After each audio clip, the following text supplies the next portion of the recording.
Welcome to I Said What I Said. I'm Brad 𝐬𝐝. That's Tyson Gentry. Finishing up here the AFC South draft analysis. We've done a ton of stuff here, guys. I mean, go check it out. We're breaking down the NFL draft.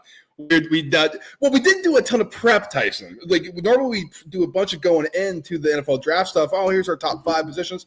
And this year we were like, we're kind of busy. Let's do something else. So we're hitting it hard coming out of it. That's basically what I got here. That's what we're doing. So let's start with the Texans. How they draft. No first-round pick, Tyson. I thought you would like this a lot here because, 2 second-round picks. They go 𝐬𝐮𝐬𝐫𝐿, wide receiver from Iowa State. Then they take 𝐟𝐨𝐫𝐿, offensive tackle from Minnesota. Then why not, if we weren't sure about which Iowa State guy was better, let's go get the other guy, Jaylen Nowell, wide receiver. And then they take Jalen Smith, USC cornerback with their other third-round pick. And then they get pretty busy on day 3. Woody Marks, running back from USC. Jalen Reed, Penn State safety in the 6th round.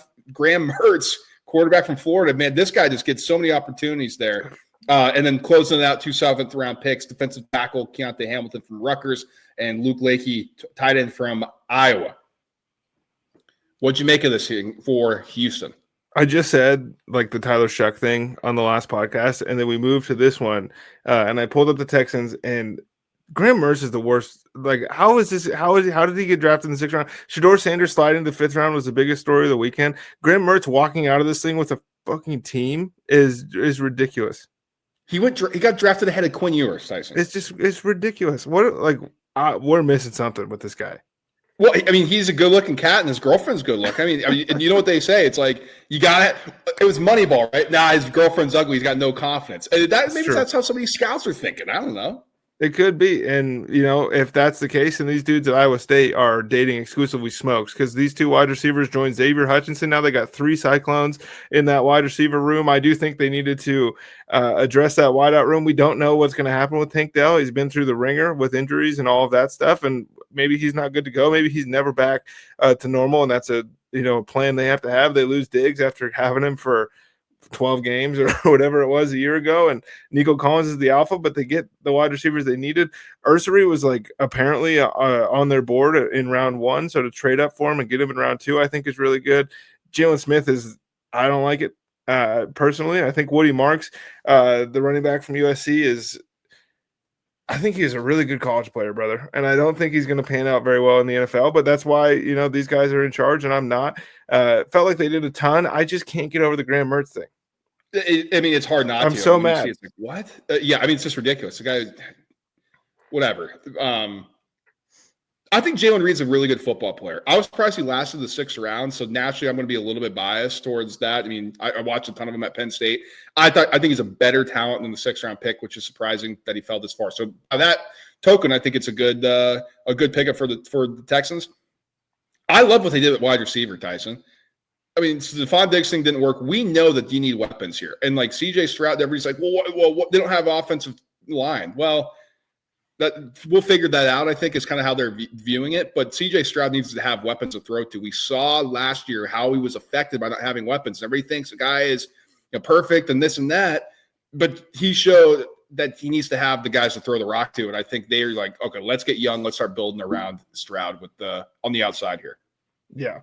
Let's see. Graham Mertz prospect grade from NFL.com, candidate for bottom of roster or practice squad. And that feels 2 levels too high to me. Yeah. I don't know why the vitriol for Graham Mertz, but I'm in it now. Canada? You think he can go? Dude, can he beat out Shedeur? My boy Jeremiah Masoli, dude. Is he still kicking up there in He's Canada? In trouble. Colts. They get Tyler Warren. This felt like the most popular mock pick for like ever here was Tyler Warren at number 14. We touched on that. Why did he go tight end 2? How does the fit go here? But the rest of the way, JT Tuimoloau, edge rusher from Ohio State. You get cornerback Justin Wally, Minnesota in round 3. And then the rest of the way, Tyson, I thought it was kind of interesting to see how the Colts looked at this. So Jalen Travis, offensive tackle from Iowa State in the 4th round. Okay. Running back DJ Giddens from Kansas State in the 5th round, which is like kind of head turning there. Add another quarterback to the mix by adding Riley Leonard. And then the other 6th round pick is defensive tackle Tim Smith from Alabama. And then you finish with the safety from Wisconsin, Hunter Wohler in the 7th. Anything stand out to you here besides Tyler Warren? Well, one, I am dying to see these August practice videos with Riley Leonard, Daniel Jones, and Anthony Richardson throwing passes because they're going to be so funny. Gosh. It's just going to be like over and over. Michael Pittman is pissed, all that stuff. But it's a Ballard special. You look at the names on the page and you go, wow, the Colts nailed it again. This is awesome. And maybe they did. It's gotten to the point with this organization and this general manager specifically where I don't really care what the draft day grades are or what people have to say, because 3 years down the line, most of these guys that he's picked haven't been on the team. Yeah. And listen, JTT, dude, he's going to be good. He could be Tyson, but how many guys stay all 4 years at Ohio State at a premier position and dominate the way he's had? And it's like, man, I can't believe that guy. You know what I mean? Like, it just feels like maybe he was a man amongst boys here for a couple of years. I don't know. Maybe that's just me being unfair. Maybe that's being a little biased against the Ohio State guy. I think, wasn't he first team all Big Ten like 3 years in a row? Something like, but when you got stickers on your helmet, you get a little boost from the media. It's hard to tell. Jacksonville Jaguars. Now, listen, they jumped into the headlines because Travis Hunter, they made that day one trade. It's got to work, but I don't know if it's to sell tickets. I don't know if they think he's going to immediately affect them and put a winning product on the field. But Travis Hunter is going to be the new face of the franchise there. I think Trevor Lawrence or Travis Hunter, Tyson, I think a lot of Jags fans might be viewing maybe Travis Hunter as a new guy because Trevor Lawrence hasn't been necessarily special, even though he is the quarterback. Maybe it's the stupidest thing I just said. But, it's box office for Travis Hunter. Rest of the way, because they traded the 2nd pick, Caleb Ransaw from Tulane, cornerback. Guy was a big-time climber of mine after the combine. Other round 3 pick, they go offensive guard, Wyatt Millam from West Virginia. Bashal Tutin, running back from Virginia Tech in the 4th round, followed by Jack Kaiser, linebacker from Notre Dame. 2 pretty solid picks there. Then 2 6th-round picks go linebacker, Jalen McLeod, Raywan Lane, safety from Navy, and then the closeout in the 7th round with 2 picks. They goes the center, Jonah Monheim from USC, and LaQuint Allen, running back from Syracuse. Jacksonville, man, it's a gift that keeps on giving. Trent Baalke's not there, and we still got content to talk about. Yeah. It's Travis Hunter's the show. We broke that one down already, and we hope it's amazing. I hope he's as generational as everyone else. But it is like if you really just took another wide receiver at the 2nd overall, have you not been paying attention to what's been going on in Jacksonville for the last 10 years? Neither here nor there. Ransaw, I think, can play. I think Millam could be a starter. Tutin is super interesting here because it's a new regime and all of that, so we can't really look at ETN's season a year ago and be like, well, this is what he is now. Maybe he gets back to the guy he was 2 years ago, 3 years ago, but him, Tank Bigsby, and Tutin in the same backfield is interesting, and I don't know which way 𝐬𝐮𝐬𝐿 is going to go. Yeah, I don't know either. It does feel like, hey, let's kind of start fresh, right? 𝐬𝐮𝐬𝐿's coming in here. It's clean slate. We'll let the new head coach, the offensive mind, decide here. After that, Tyson, not a meh. And, that's what you're getting really in day 3. It's like, sure, it could work. Like, Raywan Lane could be awesome. Jalen McLeod could be awesome. I think Jack Kaiser's a good football player. Day 3 is exciting, you end up like the Cleveland Browns, who just had an exciting day 3 again, and like that's not where good teams are built. Yeah, it's a good point. So this is Travis Hunter and Ransaw to me, because we knew in the second, if you're going to do Travis Hunter as the wide receiver, then getting Ransaw needs to hit, because you could have gotten and you really needed a cornerback, in my opinion. We've been saying that for years with this Jacksonville team. One, they're soft, and 2, they don't cover. That's a bad recipe. So yeah, it's got to work here for them. Close out here. Tennessee Titans, Tyson, the number 1 overall pick, Cam Ward. We talked about that. Everybody's kind of known he's going here, so you don't necessarily need to dive in on this too much on this podcast from us. But then they go get Olufemi Oladejo, edge, UCLA in the 2nd round. My guy, KJ Winston, safety from Penn State in the 3rd round. Man, if he was healthy this past year, what would that defense have looked like? We will never know. 3 picks in the 4th round.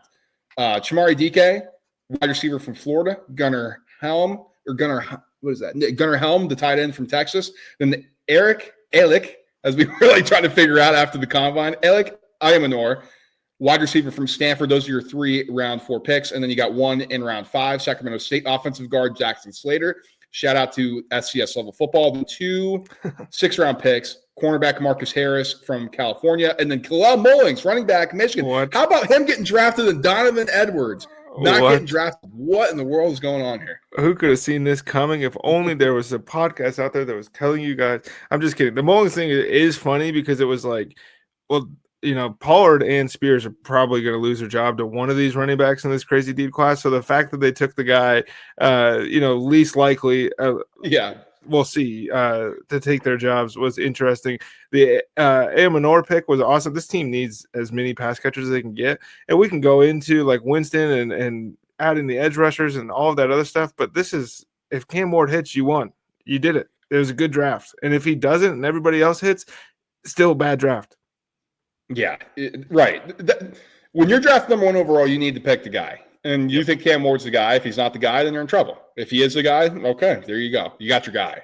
That's a lot of the guys, but that's what you're looking for. You know what I mean? Like, you can draft a lot of guys, but you need the guy. All right, Tyson. Man, that was a marathon. If you guys like just tuning into this one, you guys are like, what are you guys talking about? We covered a ton of the draft stuff. All 8 divisions we broke down from each team about their draft picks. We don't do the grades here, none of that nonsense, but we do. It's just tell you what we think. What do we like? What do we pick? What do we think about these teams? What do we think about this draft? Going forward, we're going to have a ton of content. NBA stuff's in full gear. College football is going to be keeping rolling. I mean, these guys are going to get into camp. Tyson loves following all that stuff, all that scuttlebutt that's taking place. We'll have you covered on a lot of things. So stay subscribed, smash that like button on the way out.